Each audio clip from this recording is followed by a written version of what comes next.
নমস্কার বন্ধুরা, welcome to Gurukul study centre. My dear student, আশা করি প্রত্যেকেই তোমরা খুব ভালো আছো। তো চলো, এই মুহূর্তে রাজ্যের সবথেকে যেটা চর্চিত আলোচিত বিষয় যে পঞ্চায়েতের রিক্রুটমেন্ট। হ্যাঁ, তোমরা অনেকেই বিভিন্ন টাইপের ফোন আমাকে করো এই সংক্রান্ত পরীক্ষা নিয়েই। যেমন আজকের আমি ইউটিউবের থাম্বনেলেই তোমাদের যেটা দিয়েছিলাম যে পিএসসি কেএমসি নির্মাণ সহায়কের সব ভ্যাকেন্সি কি 2026-এই আসবে, অনেকেই জানতে চেয়েছো। আর তার সাথে জানতে চেয়েছো সিলেবাসটা কী। দেখো, এ কথা তো বলাই বাহুল্য যে 2026-এ নির্মাণ সহায়কের ভ্যাকেন্সি যে আসছে এবং সেই পরীক্ষা হবে তা নিয়ে কিন্তু কোনো দ্বিমত নেই। তো তার আগে বলবো, যারা যারা আমাদের এই ইউটিউবে নতুন এসছো প্রত্যেককেই বলবো আমাদের এই ইউটিউব চ্যানেলটা তোমরা সাবস্ক্রাইব করো, গুরুকুল স্টাডি সেন্টার। এখান থেকে তোমাদের কেএমসি, কেএমডিএ, পিএসসি, নির্মাণ সহায়ক এবং ডিআরডিও, ইসরো, রেল জেই, অ্যাসিস্ট্যান্ট লোকো পাইলট, পুলিশ থেকে শুরু করে রাজ্যের যত সমস্ত পরীক্ষা আছে প্রায় সমস্ত সাকসেসফুল ক্যান্ডিডেট আমাদের এই গুরুকুল স্টাডি সেন্টার থেকে যারা বেরিয়েছে আজ পর্যন্ত অনেকের ভিডিও কিন্তু আমি প্রোভাইড করেছি। পরপর সেই ভিডিও তোমরা পাবে, দেখতে পাবে এবং সেই সাক্ষাৎকারগুলো তোমরা দেখলে কিন্তু অনেক তোমাদের অভিজ্ঞতা হবে।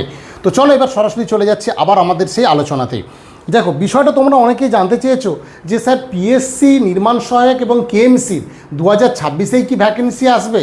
তো একটা কথা ঠিক আমি বারবার আমার চ্যানেলে বা আমাদের ইউটিউব ভিডিওতে আমি বলেছি যে যেহেতু একটা রিক্রুটমেন্টের ব্যাপারে সবথেকে বড় তথ্য এসছে যে নির্মাণ সহায়কের রিক্রুটমেন্ট হবে, যেটা 2024-এ তোমাদের রেজিস্ট্রেশন হয়েছিল। অনেকেই বিভিন্ন ধরনের কোয়ারি করছো হোয়াটসঅ্যাপে এবং ফোন করছো। আমি বলবো এগুলো একটু হোয়াটসঅ্যাপই বেশি করে করবে যদি কোয়ারি থাকে। যে ন্যাচারালি কি, দেখো 2024-এ যারা রেজিস্ট্রেশন করেছিল শুধু যে তারাই পরীক্ষায় বসতে পারবে এমন নয়, আবার নতুন করে রেজিস্ট্রেশন হবে। তো এই নিয়ে তোমাদের কিন্তু কোনো ভয়ের কারণ নেই। যারা 2 বছরে পাস আউট হয়েছো তাদের হয়তো এই চিন্তাটা বেশি আসছে, তোমরা কিন্তু পরীক্ষায় বসতে পারবে।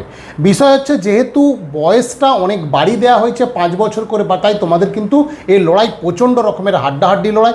এবং অলরেডি যারা পঞ্চায়েতে কাজ করছো, যারা জেলা পরিষদে কাজ করছো, পঞ্চায়েত সমিতিতে কাজ করছো, যারা ওয়েভেলের আন্ডারে যে আমাদের জল জীবন জল মিশন প্রকল্পে কাজ করছো, প্রত্যেককেই বলবো তারা কিন্তু এই পরীক্ষাটার জন্য একদম মরিয়া হয়ে লড়ো। কারণ তোমাদের যেহেতু একটা জায়গায় তোমরা আছো, কন্ট্রাকচুয়াল হিসেবে আছো, সেক্ষেত্রে এই পরীক্ষাগুলো তোমাদের হয়তো অনেকের এজেড হয়ে গেছো। তো এই এজেডের সুযোগে তোমাদের 5 বছর একটা টাইম তোমাদের পিরিয়ড যেহেতু বেড়েছে, তাই তোমরা এই পরীক্ষাটাকে টার্গেট করে লড়ো, ঠিক আছে। এবার পিএসসি কেএমসির ক্ষেত্রে যেটা বলবো, পিএসসি যেহেতু ভোট চলাকালীন সময়তেই মিসলেনিয়াসের অ্যাড একটা বেরিয়েছে, তোমরা জানো সেটা। এবং আগামী দিনে পিএসসির যে নিউ ভ্যাকেন্সি আসবে সে কথা বলাই বাহুল্য। কারণ হচ্ছে ডিউরেশন টাইম। এবং তুমি যদি তোমার বন্ধুরা বহু আজকাল এটা খুব একটা ভালো ঘটনা যে প্রচুর স্টুডেন্ট তাদের নিজেদের বন্ধুরাই কিন্তু বহু জায়গায় চাকরি পেয়েছে, তার ফলে তারা বিভিন্ন তথ্য জানতে পারে এবং সেই তথ্য আমার কাছেও আসে যে তুমি যদি খোঁজ নাও দেখবে পিডব্লিউডির ক্ষেত্রে প্রচুর ভ্যাকেন্সি খালি আছে। এবং এই জিনিসটাকে উপলব্ধ করে বলা যায় যে অবশ্যই কিন্তু এই ভ্যাকেন্সি আসবে। তা আমাদের গুরুকুল স্টাডি সেন্টার আমরা কিন্তু এখন থেকে একদম সুন্দরভাবে অনলাইন এবং অফলাইন মোডে কিন্তু আমরা ক্লাস স্টার্ট করেছি।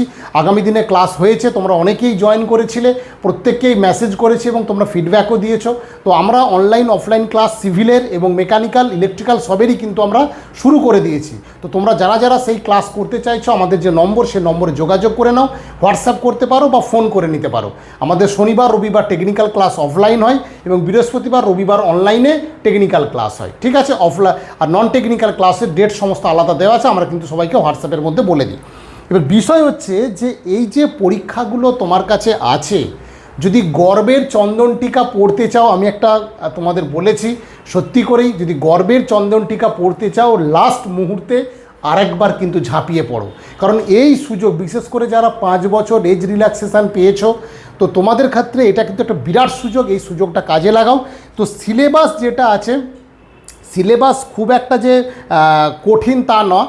নির্মাণ সহায়কের সিলেবাসের তোমাদের যে strength of material, theory of structure, concrete structure, এইগুলো থেকে তোমরা যদি ভালো করে দেখো, আমি মনে করি তোমাদের যেটা দরকার, তোমরা environment, survey, highway, estimate, irrigation আর সয়েল, ঠিক আছে, বিএমসি, এইগুলো তোমরা কিন্তু একটু ভালো করে দেখো, ঠিক আছে।